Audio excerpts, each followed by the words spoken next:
Sean bienvenidos a nuestra séptima clase de las tutorías. Hoy 10 del 4 del 2021 y vamos a ver lo siguiente. La agenda de hoy sería un repaso para no olvidar algunos conceptos que nos van a ayudar en matemáticas y la resolución de temarios. A ver si nos podemos ver la resolución de temarios, ya que el compañero Carlos está teniendo unos inconvenientes y posiblemente no dé clases hoy, pero les enviaríamos a ustedes al grupo algún documento para que ustedes tengan su clase o lo que íbamos a ver y no se pierdan de nada. Bien, como primer punto, recordarles sobre la jerarquía de operaciones. Este es un diagrama donde podemos ver qué es más importante en un orden de 1 a 4. Como dice, como prioridad número 1 están los corchetes. Siempre están los corchetes. Si hay una operación y dentro de esa operación hay corchetes, eso se opera primero. Luego de los corchetes, su segunda prioridad son las potencias y raíces. Como tercer prioridad está la multiplicación y división, y como cuarta prioridad la suma y resta. Hay que señalar también que las operaciones del mismo nivel se resuelven de izquierda a derecha. Por ejemplo, si hubiera una operación que tenga varios paréntesis separados por sumas o restas, siempre se opera de izquierda a derecha. Primero el paréntesis de izquierda y luego el de la derecha. ¿Alguna duda con lo de la jerarquía de operaciones?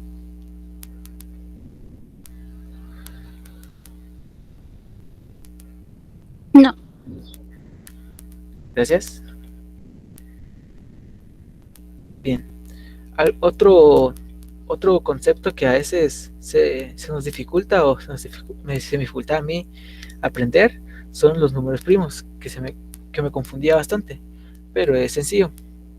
Como dice aquí, los números primos es un número primo, el número natural mayor que 1 y que tiene únicamente dos divisores positivos distintos. O sea que los números que se pueden dividir dentro de un número primo es el número que se puede dividir dentro del mismo y dentro de 1. Y los números compuestos, que casi siempre van de la mano o nos pueden preguntar, ambos son los números que tienen más de dos divisores. Se le llama compuestos. En este gráfico donde están un montón de números, podemos ver los de color rojo van a ser los primos y los de color verde los compuestos. Como dice la definición de los números primos, solo pueden ser divisibles dentro de 1 y el mismo. Aparte y se empieza después del 1, no se cuenta el 1. El 1 no es un número primo ni un número compuesto. Igualmente que el 0, por eso si se fijan está de color blanco.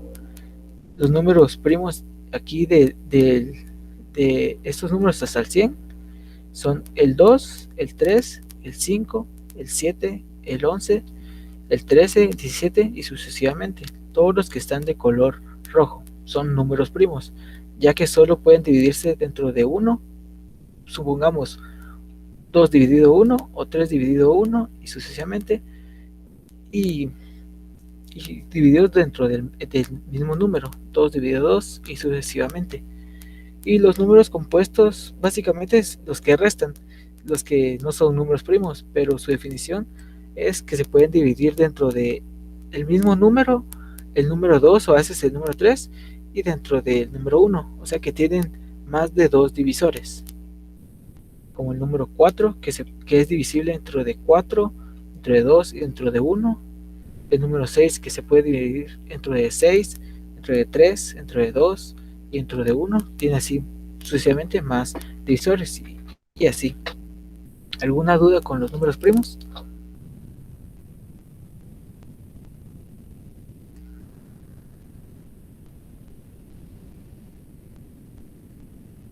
¿Está bien? Otra aclaración de lo que recuerdo yo que ustedes me preguntaron es sobre que los números primos son igual a los números impares. Y yo dije que sí esa es, pero claramente es que no, porque puede haber un número impar que no sea primo, sea compuesto. Por ejemplo, el 9. El 9 tiene, tiene varios divisores, tiene más de 2.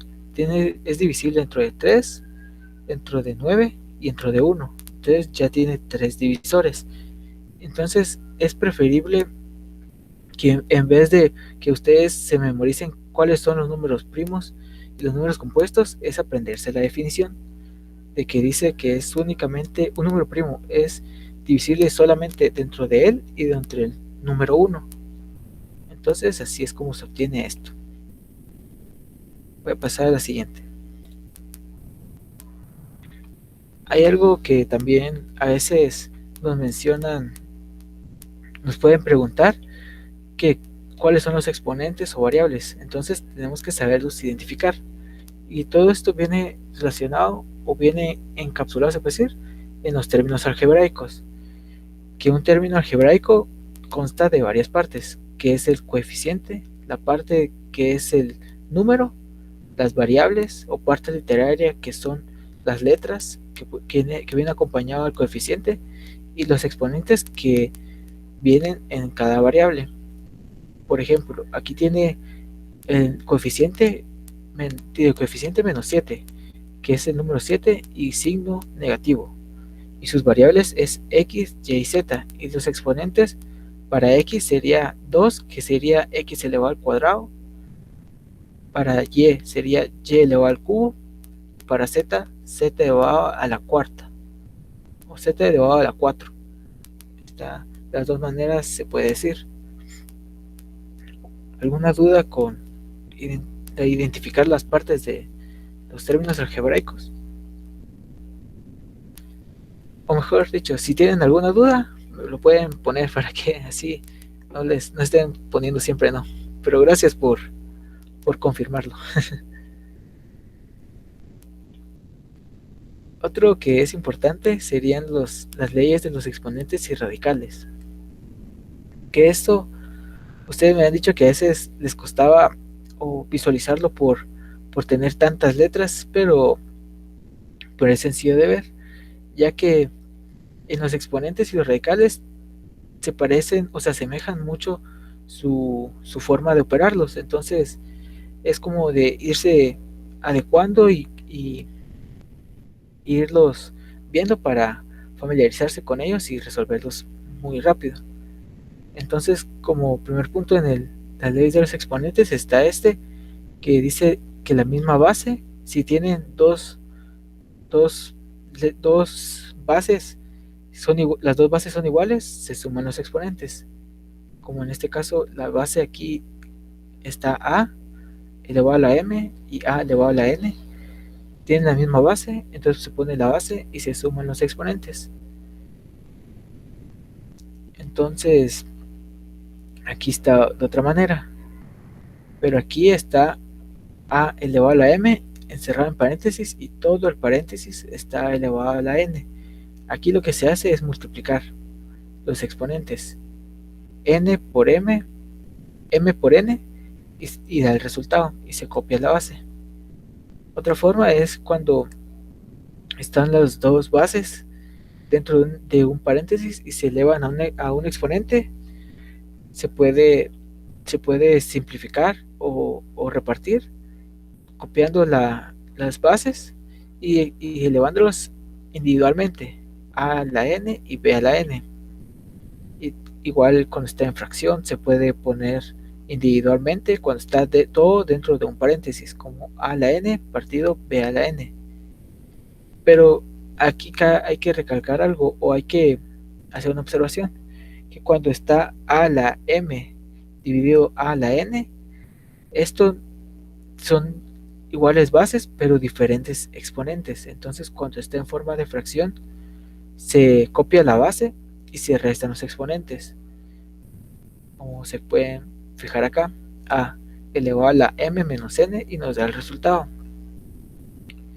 Y esto a veces puede llegar a confundir un poco, ya que si miramos una fracción tal vez nos podemos recordar a esta fracción, pero solo hay que fijarse que aquí tienen diferentes bases y mismo exponente. Entonces, cuando tienen el mismo exponente, se puede agrupar en un paréntesis, porque como es una igualdad, podemos estar de este lado como a partido b elevado a la n y pasarlo a la n partido b a la n, y viceversa, de a la n partido b a la n a partido b elevado todo a la n. Entonces eso sería aquí. Y cuando tiene un exponente negativo, para verlo mejor, se puede pasarlo a dividir. Como está aquí, a elevado a la menos n, se puede escribir de igual manera como 1 partido a la n. Y ahí volvemos el exponente positivo. Y así. Y ahora los radicales. Cuando está una base elevado a una fracción como 1 partido de la n, esto es otra forma de decir que es una raíz. Y siempre hay que fijarse que la base va a estar adentro y el radical va a depender de cómo está la raíz, de cómo está la fracción, perdón. Entonces, como en el numerador está 1, se queda la base elevada al numerador, que es 1, y el denominador es n. Entonces, este es el grado de la raíz. Se pone la raíz de a, la raíz de n, y adentro la a. Entonces, así es como se vería. Y aquí está lo que les decía, de a elevado a la m partido n es igual a la raíz de n de a. Y aquí está de otra forma, porque se puede poner el, el, el numerador dentro con la base elevado a está la base elevada al numerador, o se puede poner afuera de toda la raíz, como está acá, que está la base, está la raíz, el grado de la raíz, que es el denominador, y todo elevado al numerador, que es m. Y como estamos viendo aquí, si es una raíz y adentro hay el producto de dos bases, como está aquí, se puede separar, pero solamente si es multiplicación. Si fuera una suma, no se puede separar. Entonces, sería la raíz de a, la raíz de a de la n, y la raíz de b de n.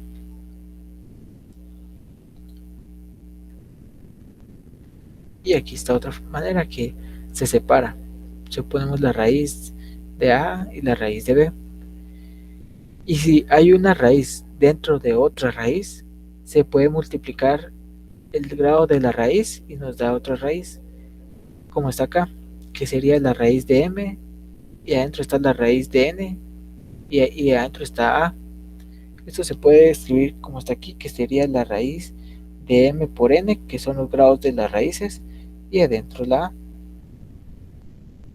Por ejemplo, si tenemos la raíz cúbica afuera y una raíz cuadrada adentro, sería 3 por 2, sería 6, la raíz sexta de a. Y así sucesivamente. Si tienen alguna duda, con gusto escriben en el chat y yo la respondo.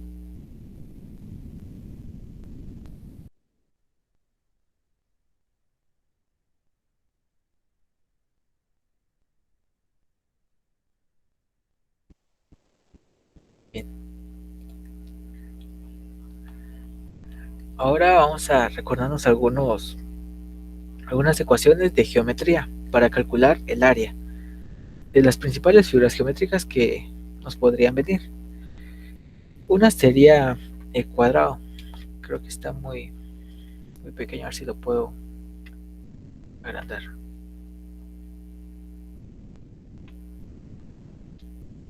¿Por qué no? ¿Qué que hacer?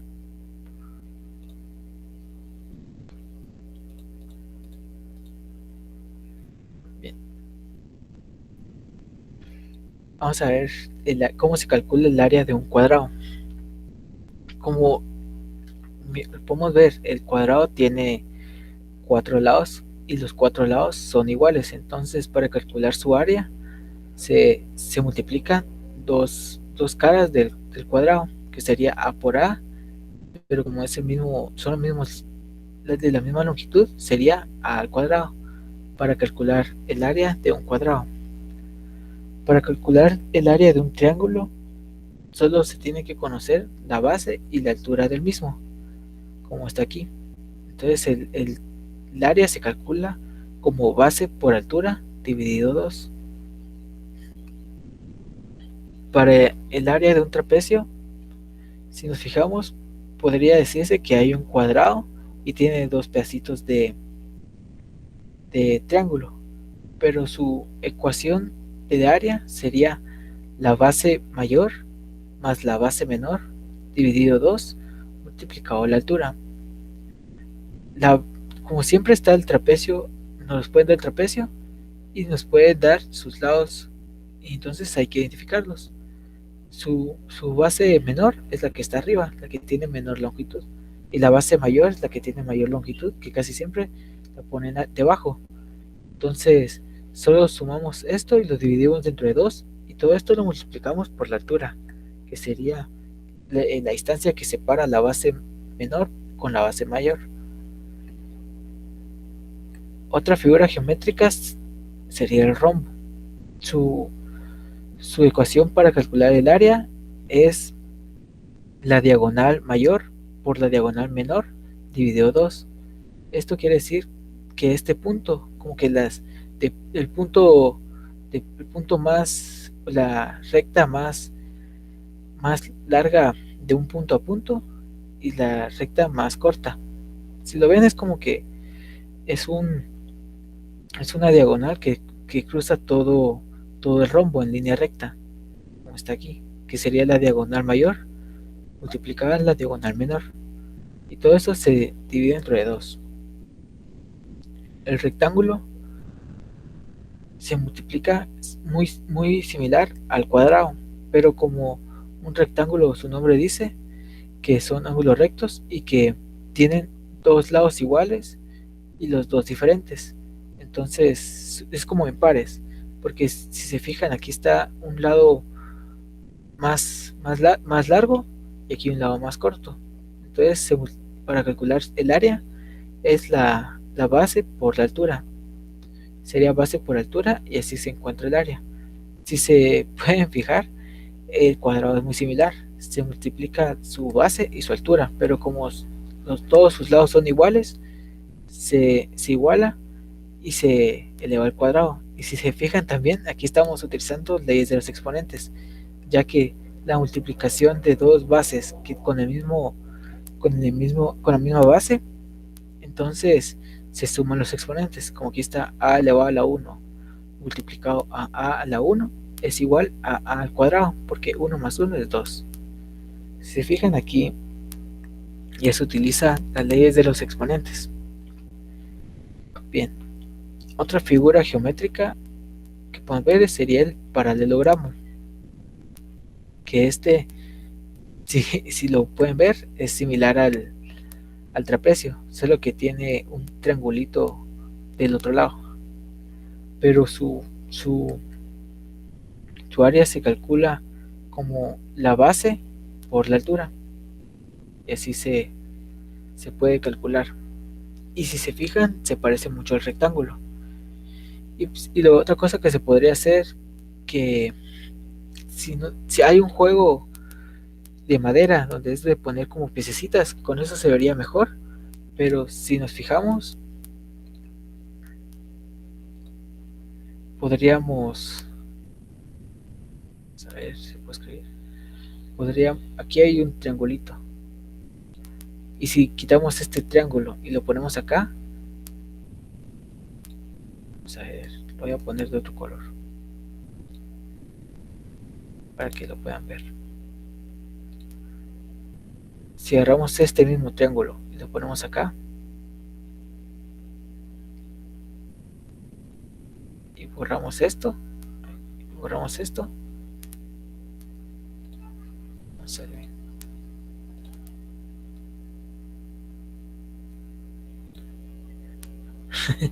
Más o menos salió, pero si pasamos quitamos este triángulo y lo ponemos acá, formamos un rectángulo. Por eso su ecuación son iguales. pero siempre y cuando sean estos triangulitos de las mismas longitudes que el otro, para que se pueda hacer lo mismo que sería suponer que sería un rectángulo. De lo contrario, no se podría hacer eso. Pero así es como se vería la ecuación para calcular un paralelogramo. Para calcular un círculo es muy sencillo, solo hay que conocer el radio. Entonces el área de un círculo es igual al área, es igual a pi, que siempre se multiplica por pi, multiplicado por r al cuadrado, que sería el radio al cuadrado. Y un lado sería 2 por pi por r. Esto es el perímetro, si no mal recuerdo, para un círculo. Para un polígono regular, eso significa que tiene los 5 lados iguales. Su ecuación para calcular el área es igual a P, que creo que son los lados. Déjenme recordar, que eso sí no me acuerdo.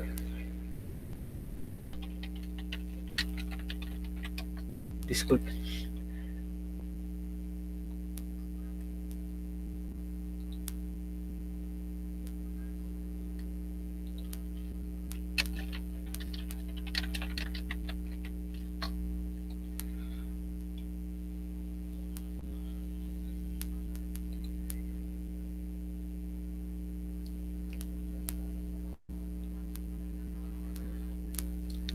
Se dice que siendo L un lado, N el número de lados y AP el apotema. Sí, es cierto. Esa es una palabra que a veces nos viene en las preguntas y no sabemos qué significa. Pero el apotema es como que la distancia del centro a un lado. Ese sería el apotema. Pero se lo voy a buscar y dar la definición como es.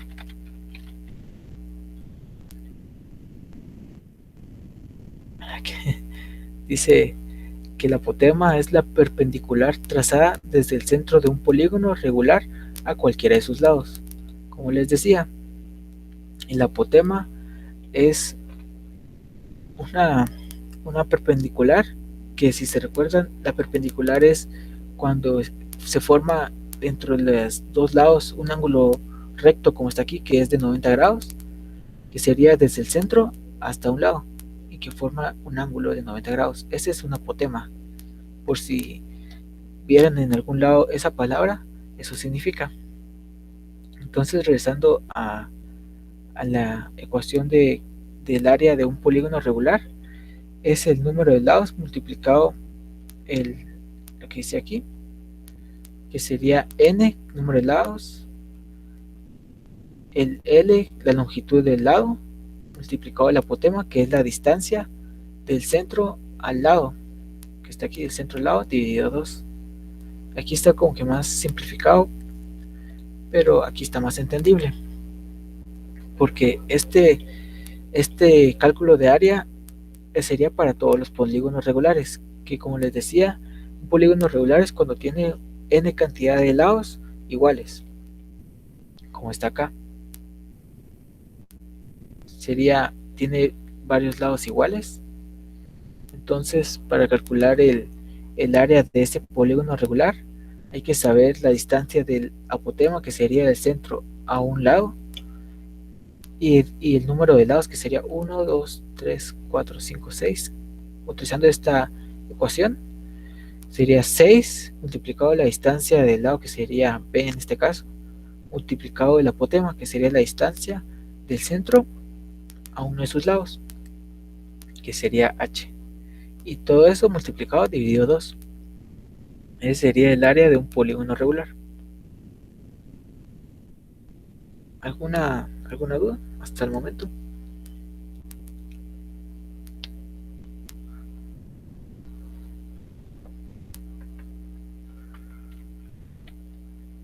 Bien. Entonces, básicamente esto sería la clase de hoy. No sé si tienen algún comentario o alguna duda, alguna consulta.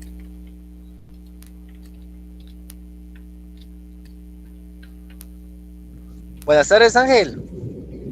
Buenas tardes. Pero nada, ¿será que nos podrías pasar la guía de temarios? Es que fíjate que yo ya me perdí con los temas hasta donde vamos, fíjate. Ah, entiendo. Sí, claro. Solo la busco y se las comparto, ya que, Ah, va, gracias por por el grupo de WhatsApp, ¿verdad? ajá, ahí pues se las comparto. Ah, vaya, gracias Pero vos. bueno, de nada. Entonces solamente, ¿verdad? Entonces ahí se los comparto. Y como les comentaba a los demás compañeros, que Carlos tuvo algunos inconvenientes hoy y por eso no va a dar su clase, su parte, que sería resolución de temarios, pero acordamos de que les vamos a enviar en el transcurso del día o de la otra semana, a más tardar, diría yo, el martes, algunos cuestionarios resueltos para que ustedes puedan estudiar.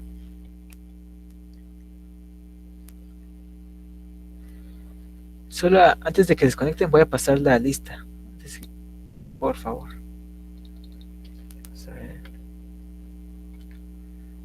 Por el chat les voy a pasar eh, la asistencia.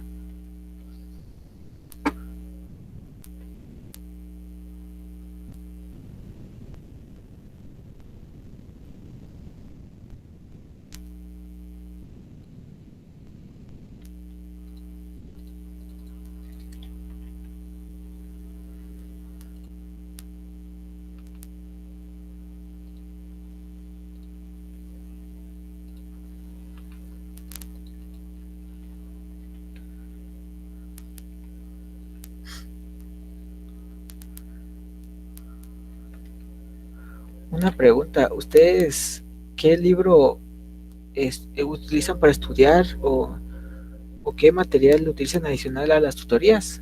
Si me pudieran pasar el nombre, porque yo tengo algunos libros, pero si son los mismos, sería de más que se los pasara. Si no, se los paso con mucho gusto.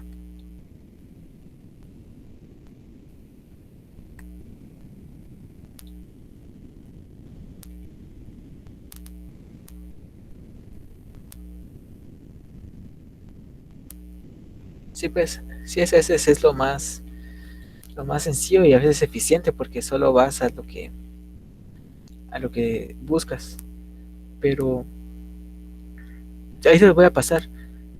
Como aquí hay varios segmentos de geometría donde pueden ver, en, por ejemplo, en la circunferencia tienen, tienen sus definiciones y algunos ejercicios con su respectiva solución. Entonces sería bueno para que ustedes tal vez lo ojeen, ya que les puede ayudar. Aunque a veces en los ejercicios propuestos vienen unos que sí son complicados y como no tienen eh, la, la respuesta, a veces uno se queda como que sí lo hizo bien o no. Pero se puede ayudar uno con los ejercicios propuestos y la solución como en este caso.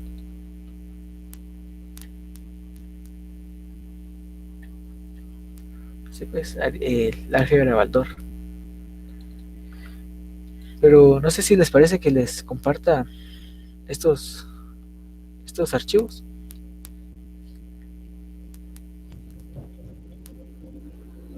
Está bien, entonces yo se los paso en un momento.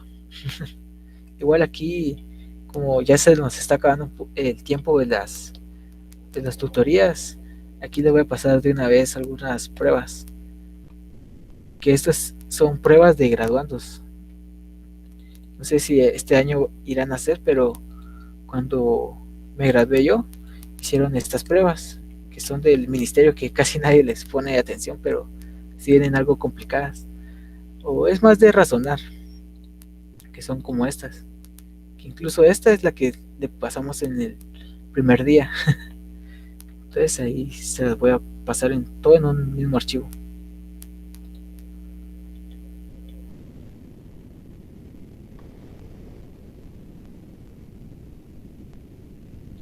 Entonces solamente. Si ya llenaron la asistencia ya se podrían retirar. Gracias por asistir el día de hoy.